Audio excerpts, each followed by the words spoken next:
ಇನ್ನು ಮುಂದೆ ನಿಮ್ಮ ನೆಚ್ಚಿನ ಧಾರಾವಾಹಿಗಳ ಫುಲ್ ಎಪಿಸೋಡ್ಗಳು ಸನ್ ನೆಕ್ಸ್ಟ್ ಆಪ್ನಲ್ಲಿ ಮಾತ್ರ. ಎಲ್ರಿಗೂ ಡೌಟ್ ಬರಬಾರ್ದು ಅಂತ ನಾಟಕ ಮಾಡ್ತಿದ್ದೀರಾ ಅಂತ ನಾನು ಅನ್ಕೊಂಡೆ. ಮತ್ತೆ ಮತ್ತೆ ಅದನ್ನೇ ಹೇಳ್ಬೇಡ ಮಾತ್ರ ಪ್ಲೀಸ್. ಸರಿ, ಸ್ವಲ್ಪ ತಿನ್ನಿ. ನಂಗೆ ಬೇಡ. ಒಂದ್ ನಿಮಿಷ ಬಂದೆ.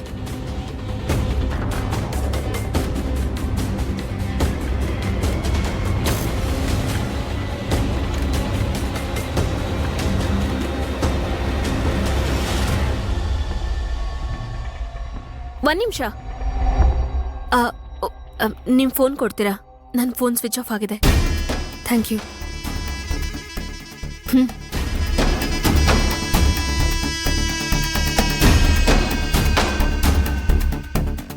ಸುಶಾಂತ್, ಅರ್ಜೆಂಟಾಗಿ ರವಿ ನಂಬರ್ ಕೊಡಿ. ಇವಾಗ ಯಾಕ ಒಂದು? ನೀವೇನ್ ಒಳ್ಳೆ ಹಿಂಗ್ ಕೇಳ್ತಿದ್ದೀರಾ? ಅಲ್ಲಿ ನೋಡಿದ್ರೆ ಪೊಲೀಸ್ ಅವ್ರು ಅವನ್ನ ಕರೆಸಿ ಮಾತಾಡ್ಬೇಕು ಅಂತ ಹೇಳಿದ್ರು. ನನ್ನ ಹತ್ರ ನಂಬರ್ ಇಲ್ಲ ಅಂತ ಹೇಳಿದಕ್ಕೆ ಈಗ್ಲೇ ನಂಬರ್ ತಂದ್ಕೊಡಿ ಅಂತ ಹೇಳಿದ್ರು. ಸರ್, ನನ್ನ ಹತ್ರ ಎಲ್ಲ ಫ್ರೆಂಡ್ಸ್ ಹತ್ರ ಇಸ್ಕೊಡ್ತೀನಿ ಅಂತ ಮ್ಯಾನೇಜ್ ಮಾಡಿದೆ. ಪ್ಲೀಸ್ ಬೇಗ ನಂಬರ್ ಕೊಡಿ. ಮ್ಯಾನೇಜ್ ಮಾಡಿದೆ ಅಂದೆ? ಏನಂತ ಹೇಳಿ ಮ್ಯಾನೇಜ್ ಮಾಡಿದೆ? ನನಗೂ ಅವ್ರಿಗೂ ಸಂಬಂಧ ಮುಗ್ದೋಯ್ತು. ಕೋಪದಲ್ಲಿ ನಾವಿಬ್ರು ಬ್ರೇಕಪ್ ಮಾಡ್ಕೊಂಡ್ವಿ. ಅವ್ನ ನಂಬರ್ ಡಿಲೀಟ್ ಮಾಡ್ದೆ ಅಂತ ಹೇಳ್ದೆ. ಅವ್ರು ಇದನ್ನ ನಂಬಿದ್ರು. ನೇರವಾಗಿ ಮಾತಾಡ್ಬೇಕು ಕರ್ಸಿ ಅಂತ ಹೇಳಿದ್ರು.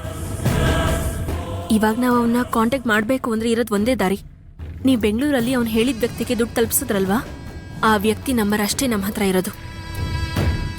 ನನಗ ಆ ನಂಬರ್ ತೆಗೆದುಕೊಡಿ.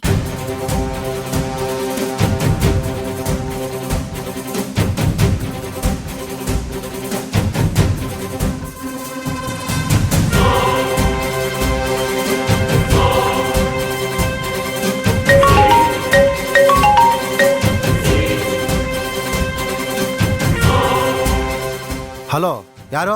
ಹಲೋ, ನಾನ್ ಮಂತ್ರ ಮಾತಾಡ್ತಾ ಇರೋದು. ರವಿಗ್ ತುಂಬಾ ಬೇಕಾಗಿರೋ ವ್ಯಕ್ತಿ ನೀವೇ ಅಲ್ವಾ? ರವಿ ನಿಮ್ ಹತ್ರ ತಾನೇ 10 ಲಕ್ಷ ಕಲೆಕ್ಟ್ ಮಾಡ್ಕೋಬೇಕು ಅಂತ ಹೇಳಿದ್ದು. ಹಾ, ಹೌದು. ಇನ್ 1 ನಿಮಿಷದಲ್ಲಿ ರವಿ ಕಡೆಯಿಂದ ನನಗೆ ಕಾಲ್ ಬರ್ಬೇಕು. ಈಗ ಯಾವ್ದೋ ಬೇರೆ ವಿಷಯಕ್ಕೆ ಪೊಲೀಸ್ ಇನ್ವೆಸ್ಟಿಗೇಟ್ ಮಾಡ್ತಾ ಇದ್ದಾರೆ. ಅದಕ್ಕೆ ನಾನೇನ್ ಮಾಡ್ಲಿ? ನಿಮಗ್ 10 ಲಕ್ಷ ಕೊಡಿ ಅಂತ ಆ ರವಿ ಹೇಳಿದ್ನಲ್ಲ, ಈ ವಿಷಯ ಪೊಲೀಸಿಗೆ ಹೇಳ? ಅಯ್ಯಯ್ಯೋ, ಆಗೇನಾದ್ರೂ ಹೇಳ್ಬಿಟ್ಟಿರಾ ಮೇಡಮ್? ಅದಕ್ಕೂ ನಮಗೂ ಯಾವುದೇ ಸಂಬಂಧ ಇಲ್ಲ ಮೇಡಮ್. ರವಿ ನಂಗೆ ಒಬ್ರು ಯಾರೋ ದುಡ್ಡು ಕೊಡ್ತಾರೆ ತಗೊಂಡ್ ಇಟ್ಕೋ ಅಂತ ಹೇಳಿದಷ್ಟೇ. ನೋಡು, ನಿನ್ ನಂಬರ್ನ ಪೊಲೀಸಿಗೆ ಕೊಡಬಾರ್ದು ಅಂದ್ರೆ ಆ ರವಿಗೆ ಈಗ್ಲೇ ಕಾಲ್ ಮಾಡಕ್ ಹೇಳು. ಇಲ್ಲ ಅಂದ್ರೆ ಬೆಳಿಗ್ಗೆ ಅಷ್ಟರಲ್ಲಿ ಇಲ್ಲಿಗೆ ಬರಕ್ ಹೇಳು. 1 ನಿಮಿಷ ಇರಿ, ಈಗಲೇ ನಿಮ್ ನಂಬರ್ಗೆ ಫೋನ್ ಮಾಡಕ್ ಹೇಳ್ತೀನಿ ನಾನು. ಬೇಗ. ಏನ್ ಹಾಗ್ ನೋಡ್ತಿದ್ದೀರಾ? ಅಲ್ಲ, ಇಷ್ಟೊಂದು ವಿಷಯ ಎಲ್ಲ ಇದೆಯಾ? ನಾನ್ ಮರ್ತೇ ಹೋಗಿದ್ದೆ. ಮತ್ ನೀವ್ ನೋಡಿದ್ರೆ ಏನೋ ಆಗ್ಬಾರ್ದಾಗೋಯ್ತು. ಆಕಾಶನೇ ತಲೆ ಮೇಲೆ ಬಿದ್ದಿದೆ ಅನ್ನೋ ತರ ಆಡ್ತಿದ್ದೀರಾ. ನೋಡಿ, ದಯವಿಟ್ಟು ನಾನು ಹೇಳಿದನ್ನ ಅರ್ಥ ಮಾಡ್ಕೊಳ್ಳಿ. ಶಾಂತಿಗಾಗಿದ್ದು ಆಕಸ್ಮಿಕವಾದ ಅಪಘಾತ. ಅದನ್ನ ನೆನ್ಸ್ಕೊಂಡ್ ಕೂತ್ರೆ ನಮ್ಮಿಬ್ರ ಜೀವನ ಮುಗ್ದೋಗುತ್ತೆ. ನೀವೀಗ ಸ್ವಲ್ಪ ಎಚ್ಚರವಾಗಿರ್ಬೇಕು. ಅದರಿಂದ ಹೊರಗೆ ಬರ್ಬೇಕು ಸುಶಾಂತ್. ನನಗೂ ಗೊತ್ತು ತುಂಬಾ ನೋವಾಗ್ತಿದೆ ಅಂತ, ಆದ್ರೆ ಅದರಿಂದ ಹೊರಗೆ ಬರ್ದೆ ಬೇರೆ ದಾರಿನೇ ಇಲ್ಲ.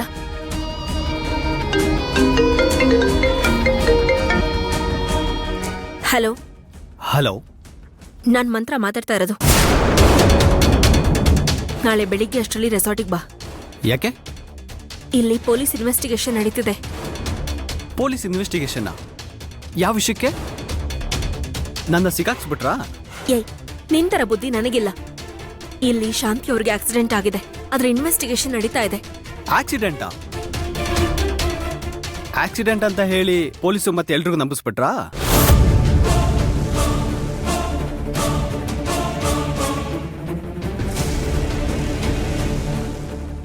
ಏಯ್, ಬಾಯಿಗೆ ಬಂದಾಗ ಮಾತಾಡ್ಬೇಡ.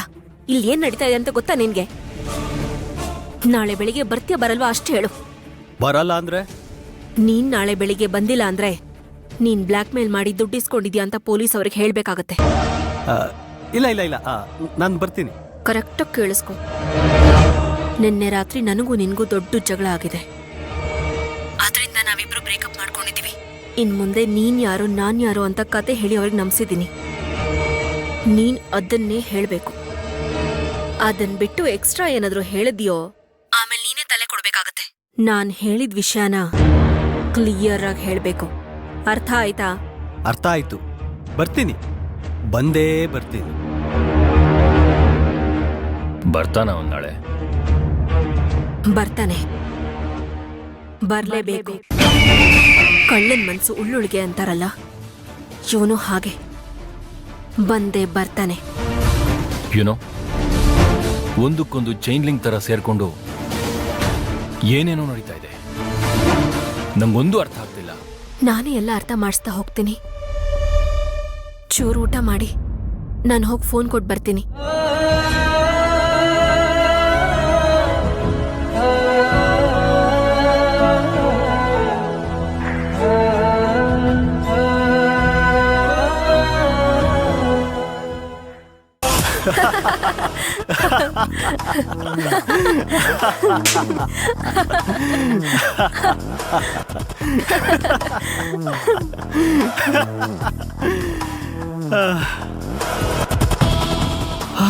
ಅಪ್ಪ, ನಕ್ಕು ನಕ್ಕು ಸಾಕಾಯ್ತು ನನಗೆ. ಇಷ್ಟೊಂದು ಆರಾಮಾಗಿ ಕೂತ್ಬಿಟ್ರೆ ಹೆಂಗೆ? ಮತ್ತಿನ್ನೇನ್ ಮಾಡು ಅಂತ್ಯ ಡಾರ್ಲಿಂಗ್? ಮಂತ್ರ ಕಾಲ್ ಮಾಡಿ ಹೇಳಿರೋ ವಿಚಾರ ಗಂಭೀರವಾಗಿದೆ ಅಲ್ವಾ? ಮತ್ ಹೋಗದೆ ಇದ್ರೆ ಅಂದ್ರೆ ಏನಾಗುತ್ತೆ? ಪೊಲೀಸವ್ರಿಗೆ ನಮ್ಮ ಬಗ್ಗೆ ಹೇಳ್ಬಿಡ್ತಾಳ? ಹೇಳಿ ಬಿಡು. ನೋಡು ಗಗನ, ನಮ್ಗೆ ಸಿಗ್ಬೇಕಾಗಿರೋ ಹಣ ಸಿಕ್ಕಿದೆ. ಮತ್ ಯಾಕೆ ಅಲ್ಲೋಗಿ ಸುಮ್ನೆ ಬೇಡದೇ ಇರೋ ಟೆನ್ಷನ್ ತಗೋಬೇಕು? ನೀನ್ ಹೋಗ್ಬೇಕು, ಇಲ್ಲ ಅಂದ್ರೆ ಸಮಸ್ಯೆ ದೊಡ್ಡದಾಗುತ್ತೆ. ಏನಾಗುತ್ತಂತ ನಿಂಗೆ ಅನ್ಸುತ್ತೆ? ಏನ್ ಬೇಕಾದ್ರೂ ಆಗ್ಬೋದು. ಯಾಕೆಂದ್ರೆ ಮಂತ್ರ ಹೇಗೆ ಅಂತ ನಿನ್ಗಿಂತ ಚೆನ್ನಾಗಿ ನಂಗ್ ಗೊತ್ತು. ಗಗನ, ಸುಮ್ನೆ ಏನೇನೋ ಹೇಳಿ ನನಗೆ ಭಯ ಹುಟ್ಟಿಸ್ಬೇಡ. ನಿನ್ ಪಾಡಿಗೆ ನೀನ್ ಇರೋದ್ ಕಲಿ. ಕಲಿತೀನಿ. ಏನೋ ನೀನೀಗ ತುಂಬಾ ಸಾಲ ಮಾಡ್ಕೊಂಡು ಬೀದಿಗ್ ಬಂದಿದ್ಯಾ. ಜೀವನದಲ್ಲಿ ಏನಾದ್ರೂ ಮಾಡಿ ಮುಂದೆ ಬರ್ಲಿ, ನಾಳೆ ನಾವಿಬ್ರು ಮದ್ವೆ ಆದ್ಮೇಲೆ ಸುಖವಾಗಿರ್ಬೋದು ಅಂತ ನನ್ ಸ್ನೇಹಿತೆ ಮಂತ್ರಾಗೆ ಗೊತ್ತಿಲ್ದೆ ಅವಳ ಜೀವನದ ರಹಸ್ಯನ ನಿನ್ಗೆ ಹೇಳ್ದೆ. 10 ಲಕ್ಷ ಹಣನ ನಿನಗ್ ಬರೋ ಹಾಗೆ ಮಾಡ್ದೆ. ಅದಕ್ಕೆ ಇದ್ರಿಂದ ನಾನಿನ್ನು ಕಲಿತೀನಿ. ಬೇರೆ ಏನಾದ್ರೂ ಇದ್ರೆ ಹೇಳು, ಅದನ್ನು ಕಲಿತೀನಿ. ಸಾರಿ ಡಿಯರ್, ಹಣ ಬಂದಿರೋ ಖುಷಿಲಿ ನೀನ್ ಹೇಳಿದ್ನೆಲ್ಲ ಮರ್ತ್ಬಿಟ್ಟೆ. ಆಯ್ತು, ಇವಾಗ ನಾನು ಏನ್ ಮಾಡ್ಬೇಕು ಹೇಳು, ಮಾಡ್ತೀನಿ. ದುಡ್ಡು ಯಾವ ದಾರಿಲಿ ಬಂದಿದೆ ಅನ್ನೋದನ್ನ ಮರ್ತ್ಬಿಡು. ದುಡ್ಡು ಬಂದಿದ್ಯಲ್ಲ, ಅದಕ್ಕೋಸ್ಕರನಾದ್ರೂ ನನ್ನ ಫ್ರೆಂಡ್ಗೆ ಸಹಾಯ ಮಾಡು. ಓ, ಹಾಗಾದ್ರೆ ನಾವು ಮಾಡಿರೋದು ಬ್ಲ್ಯಾಕ್ ಮೇಲ್ ಲೆಕ್ಕಕ್ಕೆ ಬರಲ್ಲ ಅಲ್ವಾ? ನಾವಿವಾಗ ಅವಳಿಗೆ ಸಹಾಯ ಮಾಡಿದ್ರೆ ಅದಕ್ಕೆ ಸರ್ವಿಸ್ ಚಾರ್ಜ್ ಅಂತ ಕೊಟ್ಟಿರೋ 10 ಲಕ್ಷನ ಲೆಕ್ಕಕ್ಕೆ ಜಮಾ ಮಾಡ್ಬೋದು. ಇದನ್ನೇ ತಾನೇ ನೀನ್ ಹೇಳ್ತಾ ಇರೋದು? ರವಿ, ಈ ವಿಷಯದಲ್ಲಿ ನೀನು ಹುಡುಗಾಟ ಆಡ್ಬೇಡ. ಬೇಡದೆ ಇರೋ ಸಾಲ ಮಾಡ್ಕೊಂಡು ಅದು ನನ್ ಮುಂದೆ ಹೇಳಿ ಅತ್ತೂ ಕರೆದೆ. ಅವಶ್ಯಕತೆನೇ ಇಲ್ಲದೆ ನನ್ನ ಫ್ರೆಂಡಿಗೆ ನಾನು ದ್ರೋಹ ಮಾಡಿದೆ. ಮರ್ಯಾದೆಯಿಂದ ಹೊರಡು.